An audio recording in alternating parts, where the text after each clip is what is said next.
Hey guys, welcome back to my channel. This is the Plan Eats YouTube channel, and if you haven't yet subscribed, please take a minute to hit that little subscribe button. I so appreciate it. I wanted to make a short video today addressing some stuff that's been coming up in my live streams. I've been doing more live streams, and if you are interested in those, please let me know down below. I'm enjoying them a lot. There's a lot of good information that's coming up in those live streams, and I know a lot of you can't invest an hour or 2 hours watching the entire live streams, so you could be missing some of the content. I want to address one point that was discussed in a recent live stream, and it has to do with weight gain on a vegan diet. And there's lots of people who have been on a vegan diet for a long time, and they've seen some ups, they've seen some downs with the diet. Really, it takes a while to really get it right. And I think that this is a timely topic because so many people are choosing not to stay vegan, and they claim health reasons. And I think that sometimes the side effects of eating some of these YouTube vegan extreme diet plans is really the culprit. It's what's making people feel like they're not healthy when in fact they're just eating in very extreme ways. So I just want to address my own personal experience. I'm not a nutritionist, so make sure that you're aware of that. If you're new to the channel, if you're not, you already know that. But I've been vegan for nearly 7 years, and I have had some trials and tribulations. I will be honest with you, it isn't just like you go vegan one day and then everything is utopian. It takes time to work through. And in my opinion, because I'm still vegan, I'm vegan not for the food, I'm vegan for the animals. It really evolves over time, and I think most vegans will tell you that. So I know it's very hard for people to stop being vegan once they go vegan. And we've heard testimonials from many, many big YouTubers, Savanna, you might know some of these YouTubers, Bonnie Rebecca, and Tim Sheaf, all these people who are really spreading the word to people who may otherwise have not considered going vegan. And then they stop being vegan, and it breaks their heart, it breaks the hearts of their followers, and it gets them into trouble with their followers on YouTube, especially if their YouTube channels are based on veganism. I want to talk specifically about one YouTuber, Natasha the Banana Girl. Yes, there is a new banana girl in town. Her name is Natasha. She has about 47,000 subscribers, and if you want, you can take a look at her channel. I'll link it down below in the description box. She is Harley Durian Ryder's girlfriend, and if you look at the thumbnails, no judgment here. It really does look like Harley is sort of trying to promote her channel in the way that I think Freely's channel was originally promoted, through sort of sexually suggestive thumbnails. But the content is interesting because if you listen to her videos, and there's one in particular that I'll link down below for you, is that her messaging is very similar to what we heard for the Raw Till 4 diet. And I'm going to quote specifically from her, and then I'm going to comment on that. Her diet advice, and again, I'm not making this up, this is coming directly from her YouTube channel, and I wrote the quote down, so I'm not taking her out of turn here. She says, "The foods that I promote and I eat, they are completely self-limiting. There is no way you can eat too many bananas, too much pasta, too much rice, because a switch goes on and you feel full and you say, no thanks, I don't need any more." So I think this messaging is what causes people to jump on board and become vegan. They get excited about the idea they can lose lots of weight and eat unlimited amounts of carbohydrates, really is what this is, and they do promote a low-fat diet.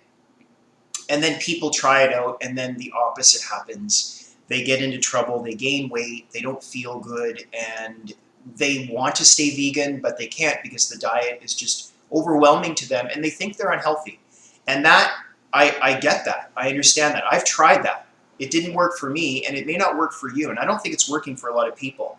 I'm also going to put you in touch with a woman who has a YouTube channel. She still posts, Savanna Stanhope. I haven't followed her for a long time, but she put a video out a few years ago. There were maybe a series, a few of them, and they addressed why so many vegans, high-carb vegans, low-fat vegans, were gaining weight. Because the idea is that, and we hear this from vegan doctors, the fat that you eat is the fat that you wear. But people are learning that even if you lower your fat, you begin to still gain weight on a high carb diet. Why is that happening? And I believe she's got some actual training in nutrition, so I take her on her word, and I have looked up some of these concepts, this vocabulary she uses, which is de novo lipogenesis. And what that is if you start eating very high carb diet, especially if you didn't traditionally, if you're coming off of a meat diet, or I don't mean to say a carnivore diet, but a diet that included meat and animal products, all those foods have to be replaced. And if you're replacing them with high carb, high starchy foods, no disrespect to starch, but if you overwhelm your body with high grammage of carbs, then your body actually has the ability to convert that to fat. And that shouldn't be of any great surprise. Now, you have to eat a lot of carbohydrates for that to kick in.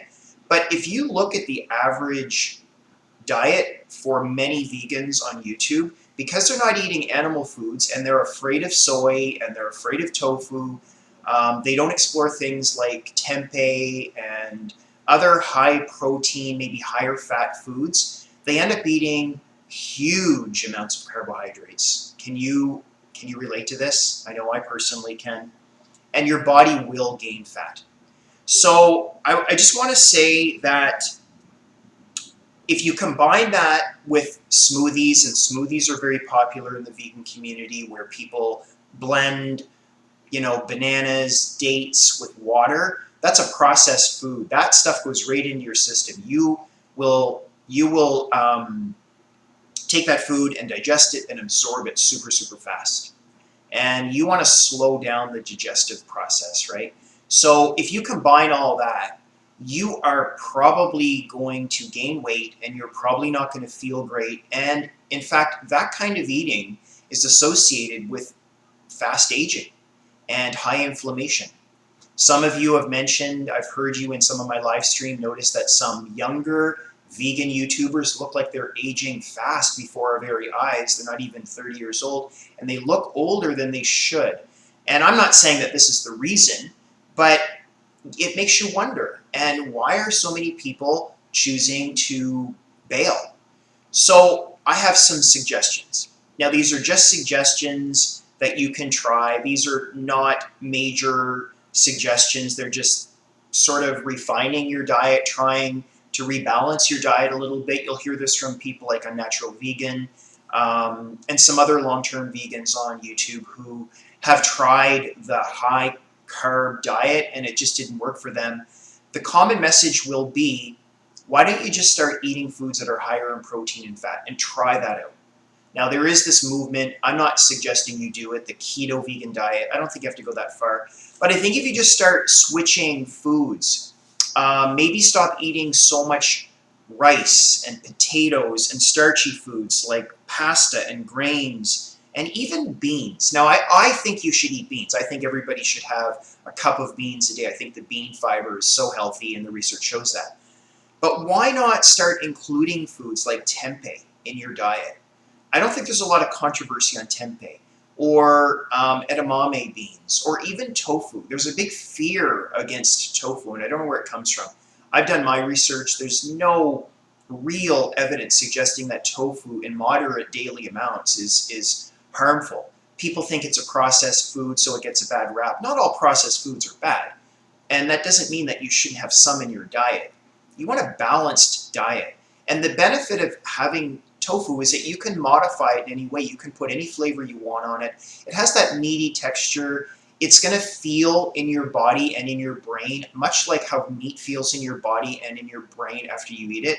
Because it's higher in fat, it's higher in protein. It's also loaded with all kinds of micronutrients, and you should explore that, in my opinion. I'm not a doctor. I'm not telling you to do this, but I think if you do go, I go to a dietitian, a vegan dietitian. I've been 2 times over the course of, and I hear that from her every time. She says you should be eating some tofu. If you're a vegan, you should be eating tofu. I'm just telling you what she's telling me. And she is she's got a PhD, and she has specialized in this sort of stuff. So I'm just making that point.